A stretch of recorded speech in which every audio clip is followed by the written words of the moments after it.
Ini, sedikit deskripsi tentang apa itu CSS. CSS ini adalah sebuah style sheet ya, bahasa, eee, bahasa styling yang digunakan mmm,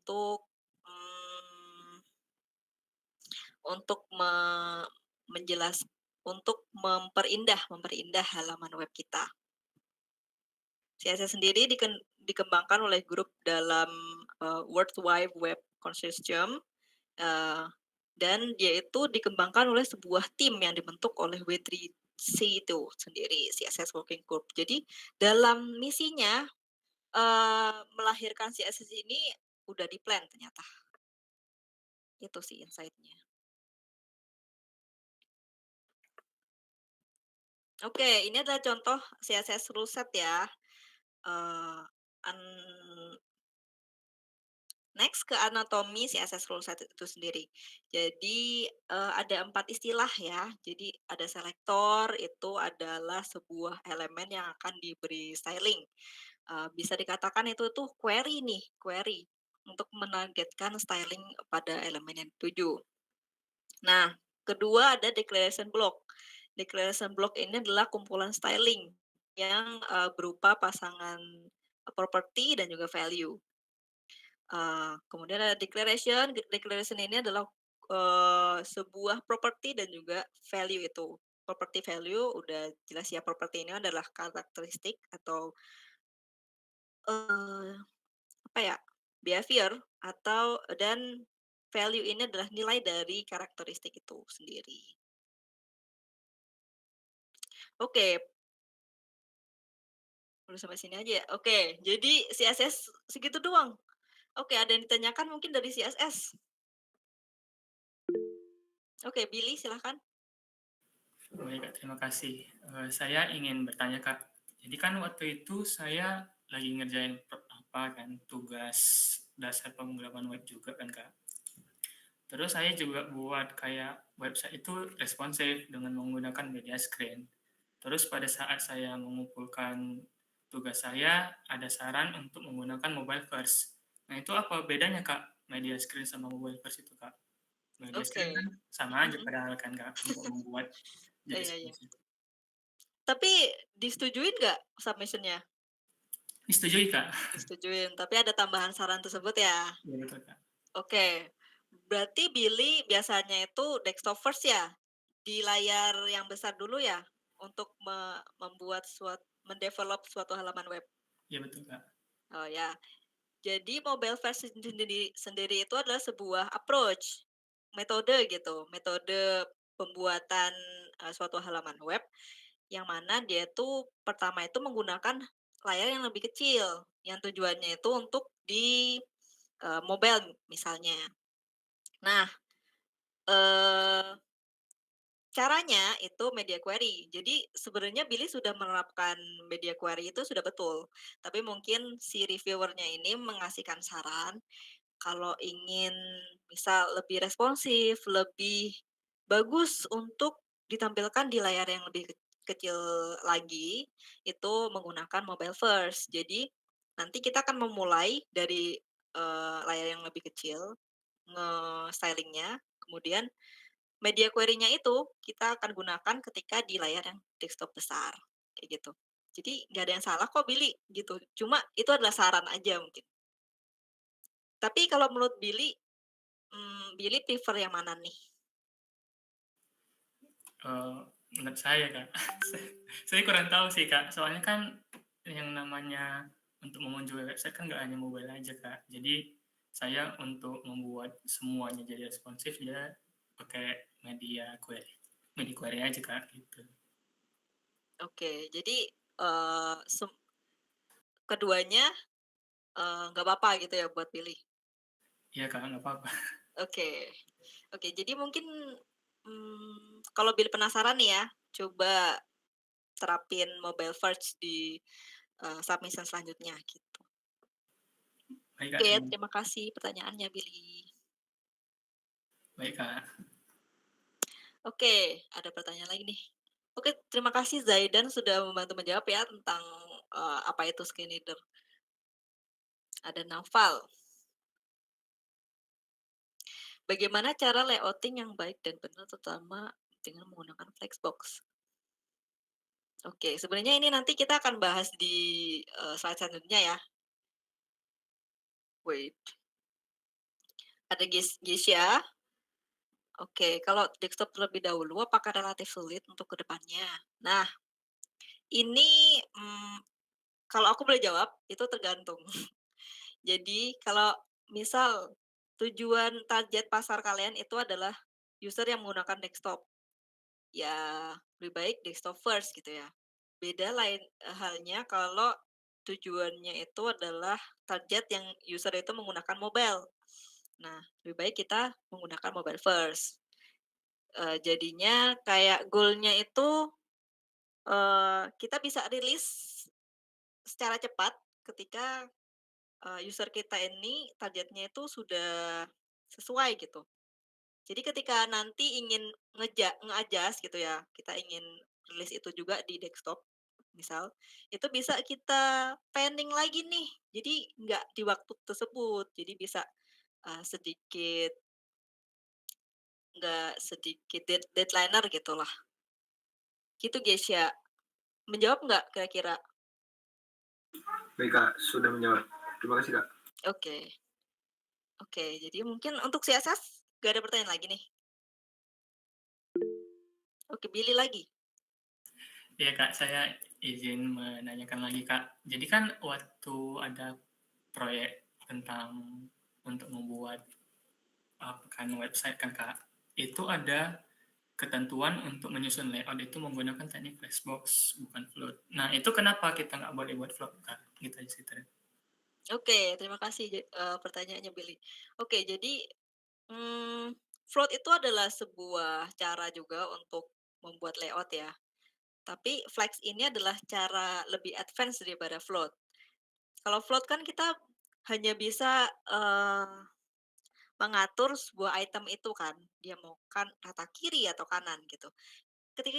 Ketika kita menggunakan Flex, kita bisa mengatur layout, eee, sebuah elemen itu dalam sebuah kontainer gitu. Jadi ketika kita menerapkan Flex ini dalam sebuah kontainer, di dalamnya ini kita bisa adjust gitu dengan menambahkan flex grow misal, atau adjust align mau rata kanan atau tiap, item di dalam kontainer itu mau dikasih gap, kayak gitu sih. Menjawab nggak kira-kira? Baik Kak, nggak ngerti Kak. Terima kasih. Iya, oke. Tapi penggunaan float ini juga, eee, bisa juga digunakan gitu ya untuk elemen-elemen yang simple gitu. Lebih advance lagi itu ya ada namanya grid. Pernah denger nggak kalian?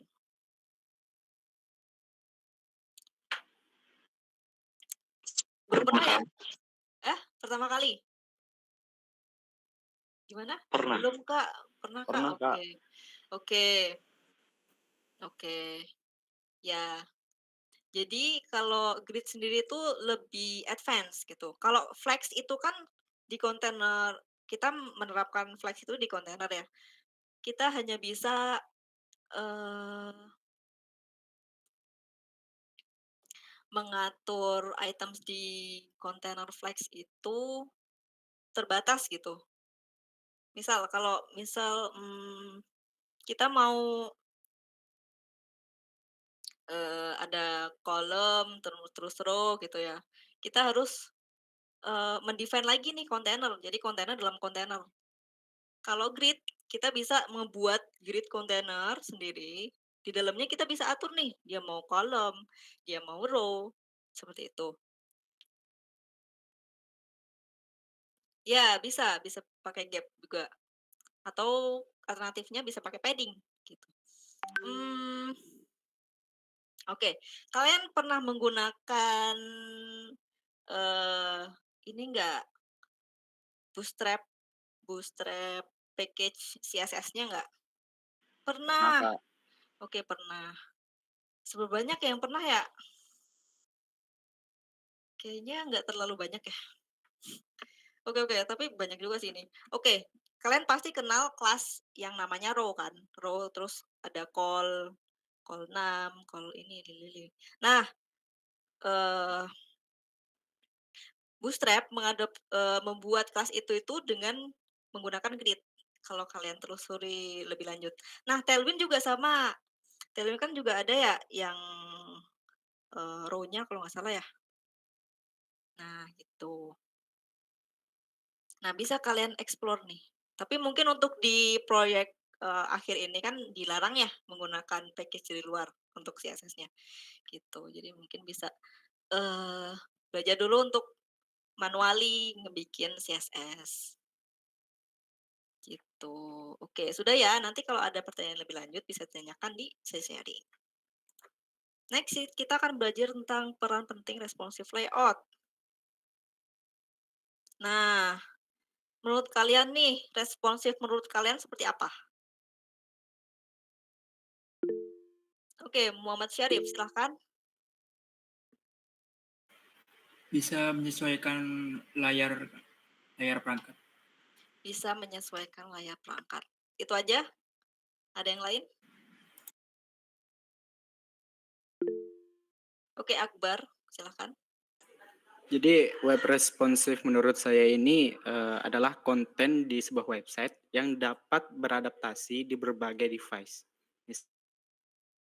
Oke, terima laptop, kasih Akbar. HP, atau yang lainnya seperti itu. Ya, terima kasih Akbar. Jawaban Syarif dan Akbar benar semua ya. Terima kasih atas jawabannya. Jadi responsif ini adalah sebuah pendekatan atau standar yang mengharuskan sebuah tampilan itu terlihat baik gitu dalam hal ukurannya, menyesuaikan ukuran di layarnya, atau informasinya tidak ada yang eh, ter tersembunyikan gara-gara perubahan ukuran itu gitu.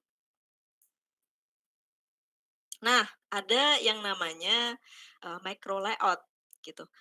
Micro layout ini adalah sebuah full halaman web, sebuah layout di full halaman web, dan dia harus menyesuaikan nih ketika dia itu dibuka di eh, layar yang lebih kecil, misal tablet atau ponsel gitu. Selain micro layout ini ada yang namanya micro micro layout ini berarti kan kecil ya bagian kecilnya. Nah, di contoh ini ditunjukkan, contohnya ini adalah cut, sebuah komponen dalam suatu halaman web kita. Nah, ketika dia ini dibuka mungkin di layar yang lebih kecil, ketika itu informasinya tidak boleh terputus nih. Bagaimana caranya? Ya, kita akan meng-adjust lagi nih supaya kelihatan semua informasinya dan kelihatan baik dan cantik gitu. Oke, bagaimana cara agar layout halaman web dapat responsif? Silahkan dijawab, teman-teman. Oke, Billy lagi. Ya itu tadi Kak, pakai media query Kak. Media query. Mobile Oke. Plus juga dan lain-lain Kak. Oke, terima kasih jawabannya Billy. Jawabannya benar ya, media query salah satunya. Oke. Kayaknya teman-teman juga kebanyakan media query deh. Oke, benar, media query. Contoh media query seperti ini ya. Jadi kita, oke, Farhan silakan. Iya Kak, atau menurut saya alternatif lain juga bisa pakai Flexbox Kak. Flexbox, salah satu caranya ya untuk menyempurnakan gitu. Terima kasih Farhan. Nah, contoh media query ya, kita define nih, medianya, screen-nya seperti apa, lebarnya gitu. Kalau ini berarti min width, berarti dia menargetkan untuk user yang menggunakan desktop gitu, untuk mengubah color-nya menjadi green. Nah, tapi kita juga bisa nih, memakai flex gitu ya untuk mengatur, misal membuat layout ini menjadi yang awalnya itu row gitu ya, menjadi column. Jadinya untuk, kita aturlah media query ketika, width-nya ini max-nya segini, max-nya di, ukuran ponsel gitu ya, dia menggunakan flex column, gitu contohnya. Oke, gimana teman-teman perasaannya? Mungkin ada yang ingin ditanyakan juga terkait media query atau terkait responsivitas ini ya, layout?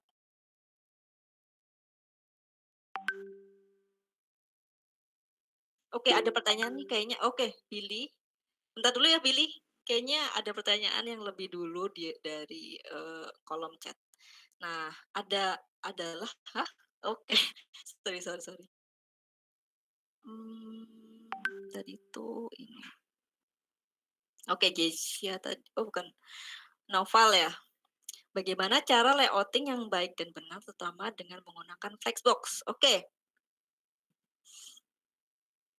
Pertama, kamu harus tahu nih menentukan dulu, layout-nya seperti apa. Misal, ketika kamu sudah tahu layout-nya seperti apa, kamu bisa mendefine mana yang kontainer, kemudian mana yang di-adjust rata kanan, rata kiri, atau, centered, atau,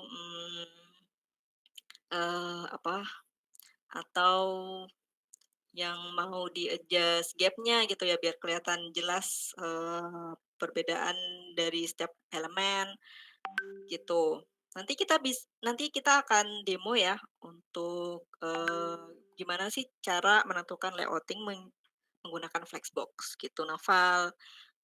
Nanti tanya lagi ya di sesi demo kalau ada yang kurang jelas. Oke, Billy silahkan. Oke Kak, saya izin bertanya.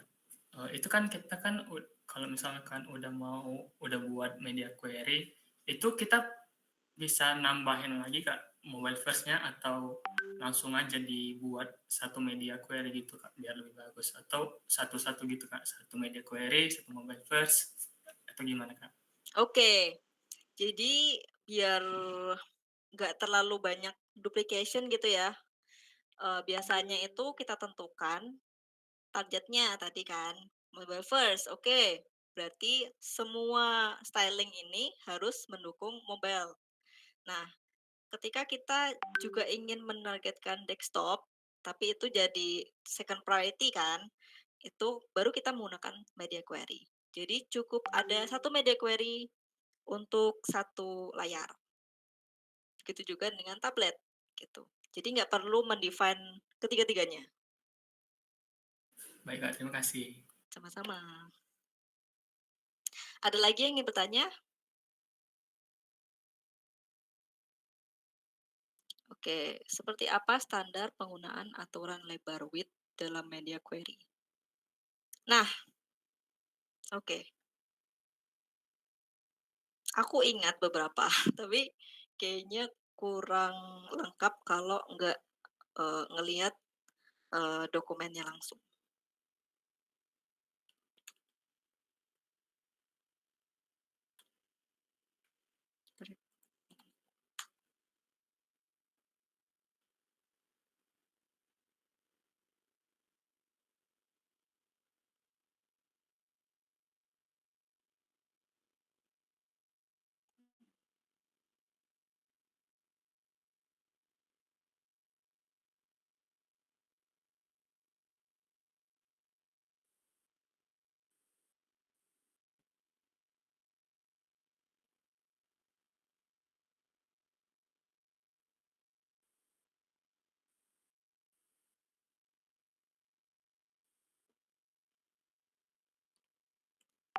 Poin media.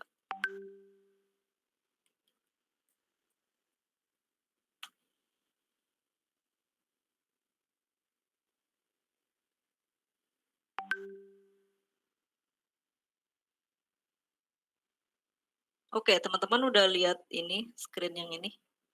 Nah, jadi ini salah satu standar ya, yang dicetuskan oleh Wetri School. Nah, untuk small screen dia pakai max width-nya itu 600 px. Kemudian kalau tablet itu min width-nya kebalikan dari, mobile screen 600 px. Kemudian untuk landscape tablet 768, kemudian, large device, main width 992, gitu. Nah, mmm, kalau pakai package, CSS yang kayak Bootstrap dan Tailwind itu, dia sudah menyediakan nih, kelas yang mengatur screen ini, screen apa ya, standar screen gitu. Jadi untuk yang SM itu menggunakan, eee, lim 600 px, kemudian kodenya itu MD gitu ya. MD, itu yang ketiga, kemudian LG, XL gitu ya. Pernah dengar ya teman-teman yang pernah menggunakan Bootstrap atau Tailwind gitu. Jadi ini, tadi mana tadi? Ilham ya? Ilham, pertanyaan Ilham, ini jawabannya. Tapi kalau kamu ingin custom gitu ya, misal kamu mencoba untuk debugging pakai DevTools gitu ya, terus ingin, define sendiri width-nya, itu boleh gitu. Tapi aku saranin sih pakai yang udah ada aja standarnya. Oke? Oke. Oke, terima kasih, Zaidan juga sudah membagikan cara-caranya dalam mengatur, halaman web yang responsif, gitu. Ada lagi teman-teman?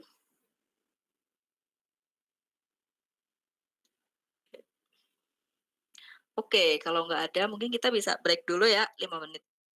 Oke, ada, pertanyaan tambahan nanti aku jawab di sesi berikutnya, oke? Kita break dulu ya.